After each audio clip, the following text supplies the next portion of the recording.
Okay, so pakibasa sa aking hudyat para sa unang grupo. Maaari nang magbasa sa aking hudyat. Basa. Noon, ang bawat hakbang ay isang paglago, isang pagtahak sa matuwid na landas upang marating ang kalooban. Gaano man ito kalapit, gaano man ito kalayo, gaano man ito kakiid, gaano man ito kalawak. Kaunti man o marami ang mga paamong hakbang, mabagal man o mabilis, na hintong-hintungan o tuloy-tuloy. Ang bawat paghakbang ay may patutunguhan. Ang bawat paghakbang ay may mararating. Ang bawat paghakbang ay may pagsasatuparan. Hindi na mabilang ang paghakbang na naganap sa ating kasaysayan. Paghakbang na pinuunan ng pawis, dugo at luha. Paghakbang na pinahulutan ng maraming pagsubok, pangamba at panganib. Mula sa panahon ng walang malay, hanggang sa panahon ng walang hukay na pananakot, digmaan at kasalinlan, at hanggang sa kontemporaryong panahon ng modernisasyon. Susunod ang maraming kultura sinumusta sa ating diwa at pamalayan.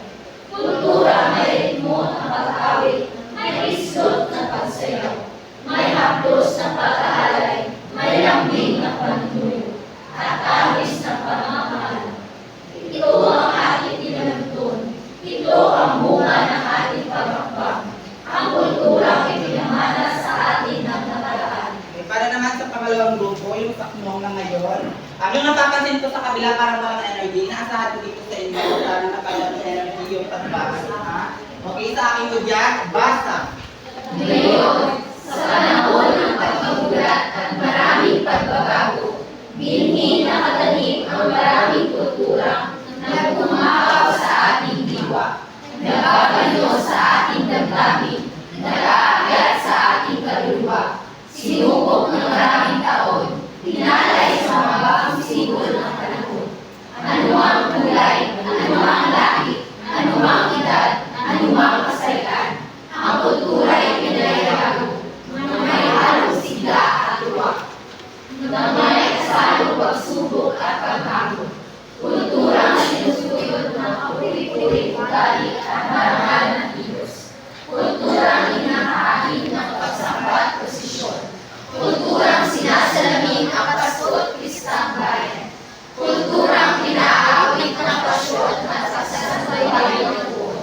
Kulturang patuloy na sumisipol at pinagpapunta ng tradisyon. Pang-pamilya, pang-eskwela, pang-politika, panreliyon at pambansa, nanililig ng maraming pagpapaalala, pagbabay at pagmumay, at pinayaman ng mga kulay na karanasan. Kulturang inihait at binanggap, sinunod at sinakapakaran. Ito ang regalo ng kultura, regalo ng salukuyan. Okay, sabay-sabay. Lahat pakibasa ng huling talata sa aking hudyat. Basa. Bukas, ang kulturang itinudaan ng karaan at inilalo ng kasalukuyan ay bumuhay ng kinabukasan at mananatiling refleksyon ng kabutihan. Kulturang nagagala sa mga bata at matanda.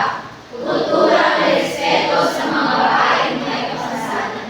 Kulturang lulubog ng pagbabayanihan at pagkakapagihan.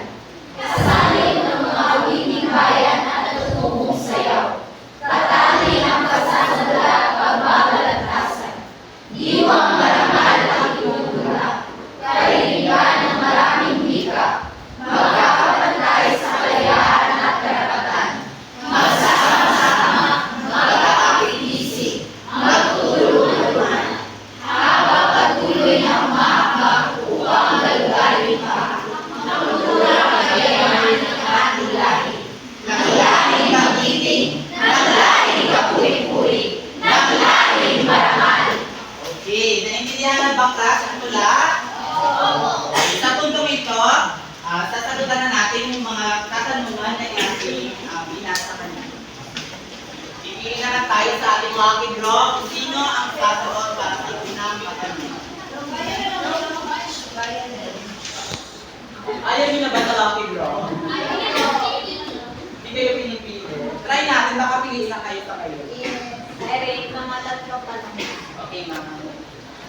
Para sa unang katanungan. Sino kaya ang okay? Ikaw ba siya? Sikat? Si Angeline wala? Okay. Sayang. Dami yung class. Yung may pili yung mga wala pa dito.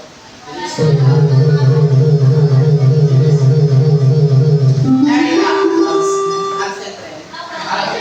Okay, para sa unang katanungan, ano ang pamagat ng tula?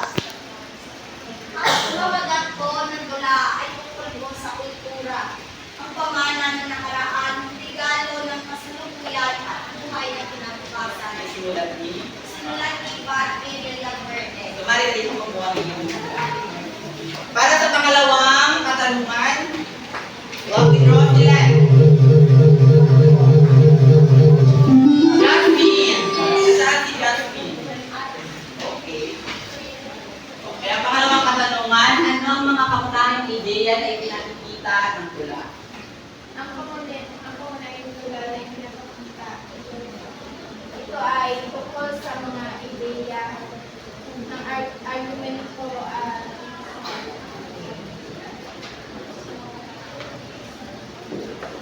Ano ulit? ang mga pangunahing ideya o argumento na pinapakita ng tula ay ang kultura ay isang mahalagang bahagi ng ating pagkakakilanlan at ang kultura ay isang buhay na pumana ng maganda sa nakaraan, nagpapayaman at sa kasalukuyan na nagbibigay ng direksyon sa kinabukasan. Okay, magaling palakpakan natin si Bini, Jasmine. Ang kamunahang ideya na pinakakita sa tula ay siyempre yung ang ating mismong kultura kung saan ito ay dumaan sa napakaraming mga pagsubok hanggang sa kasalukuyan ngayon na ating talagang ginagamit tayo natin sa ngayon. At ang panghuling katanungan, sino kaya?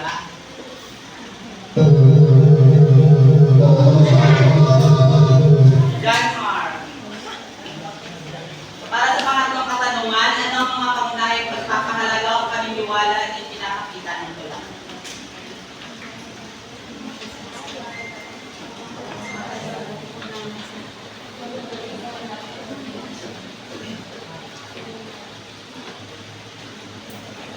Ano ang kamunahing pagpapahalaga o paniniwala na ipinakakita ng tula?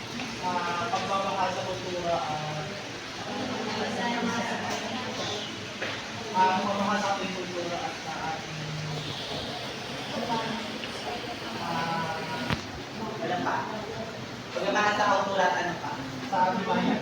Okay, saan? Kaya palakpakan natin si John Mark. John Mark, para sa iyo po mga. Sino pa meron pa bang ibang kasagutan? Yes? Ang unahin kong pagpapalaga, paniniwala po kayo sa tula, ito po ay ang pagmamahal sa bayan, magdalang sa nakaraan at ang pagkakaisa at pagtutulungan po sa Magaling. Palakpakan natin si Pilipini. Okay, palakpakan ninyo ang inyong mga kapili sapagkat sino na sagutan yung mga gabay na kanihanda. Sa puntong ito, meron bang katanungan? Sa puntong ito, magkakaroon tayo ng isang gawain. Maaari ba kayong kumuha ng isang buong papel siguro para kasi.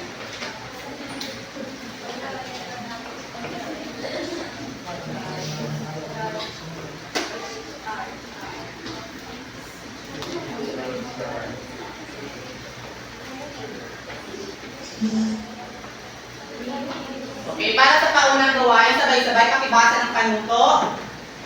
Tukuyin niyo na ang pinakamalina sa tula na napakakita ng daming pagmamahal, pagpapahalaga at pagmamalaki sa kultura at ginagawa ng sariling reaksyon o damdamin. Okay, so, pero bago iyan, narito munang pamantayan sa inyong gagawin gawain. Okay, pakibasa ulit, sabay-sabay sa aking hudyat. Basa. Pamantayan, maayos ang ideya, 10 puntos. Maayos ang gramatika, 5 puntos. Naligay ang iba't ibang linya na napapaglaran ng marami, 5 puntos. Maliwanag ba ang ating pamantayan sa inyong gagawin? Oo. Okay, so bibigyan ko lamang kayo ng 2 minuto para sagutan nila ang gawain at makipasa na rin dito sa kanta. Okay, maaari na kayong magsimula.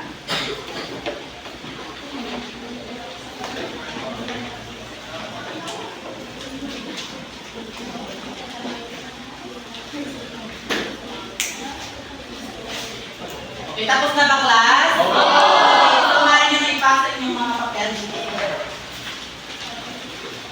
Oh, ang dami pa na nagagawa.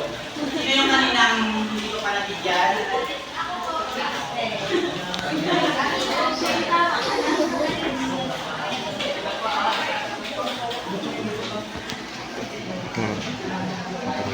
Okay, sa puntong ito, magkakaroon kayo ng isang panghatang gawa. Yes. Papakatin ko kayo sa pamamagitan ng kung anong kulay ang inyong head. Yung kulay ubi, dito umupo. At ang kulay kahel, dito umupo. Bali na pumunta kayo sa inyong kabuto. Kaya para mabilis.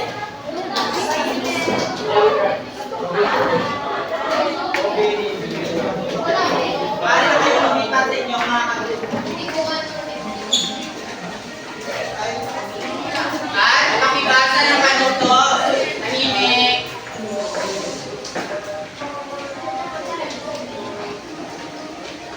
Narito ang kaluto sa inyong gagawing pagkatagawa. Sabay-sabay pakibasa. Dalawang pangkat at makakaroon kayo ng sabayang pagbigkas para sa walang inyong binasa at panood. At dahil yan ang pamantayan sa inyong gagawing sabay pagbigas, una pamantayan, magpapalutang sa diwa ng tula na binubuo ng 15%. Pangalawa, kalidad ng indayon at kaisahan ng boses, 15%. Makabuluhang galaw ng kamay at ekspresyon ng mukha, 10% sa kabuuan, 15%. Maaari na kayo magsimula at magplano sa inyong gagawing sabayan ng pagbigas. Bibigyan ko lamang kayo ng 3 minuto upang magplano at inyong isasagawa dito sa harap. Maaari na magsimula sa inyong gagawing sabayan ng pagbigas. Pagpalagay na natapos mo. Okay, class, magaling dahil talagang ginawa nyo yung sabayan ng pagbigas na aking sinabi at napakagaling, napakahusay nyo talaga. Pakpakan ninyo inyong para sa unang pangkat, magaling sila sapagkat talagang nabigyan nila ng kahusayan, yung expression ng kanilang mga mukha ay talagang napakagaling. Para naman sa pangalawang pangkat, yung boses ay talagang napakapamukaw sila, no? Kaya bigyan ninyo na masigabong palakpakan. Sa puntong ito, tutungo na tayo sa evaluasyon. Maaari kayong kumuha ng isang papat na papel sapagkat meron kayong sample. Sabay-sabay pakibasa ng panahon. Sulat ang tama o ang kahayag ay totoo at maliliman kapag hindi. Okay, so maaari na magsimula sa inyong gagawing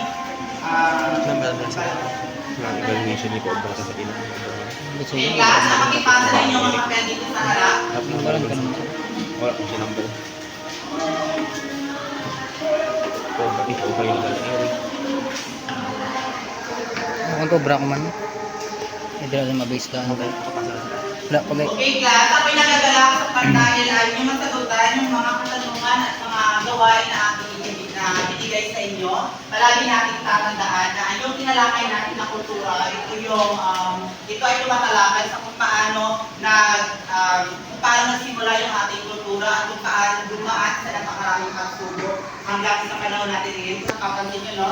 May mga kultura pa rin tayong sinusunod. Ngunit yung pinagkaiba lamang, yung kultura natin ngayon ay talagang meron yung influensya mismo ng ibang bansa, kagaya na lamang ng mga Korean at kung iba pang bansa. Kaya napakahalaga talaga ng kultura natin. Kaya palagi natin tangkilikin mismo yung sarili natin. Tangkilikin ang kultura ng sarili natin. Meron pa bang katanungan? Wala na po. Kung wala na, magkakaroon kayo ng takdang aralin na ipapasa ninyo bukas sa akin. Narito ang takdang aralin na inyong gagawin. Pakibasa sabay-sabay. Sa akin ko dyan. Basa. Sumulat ang salaysay na may pamagat na malayo pa pero malayo na. Inspirasyon sa pag-aaral.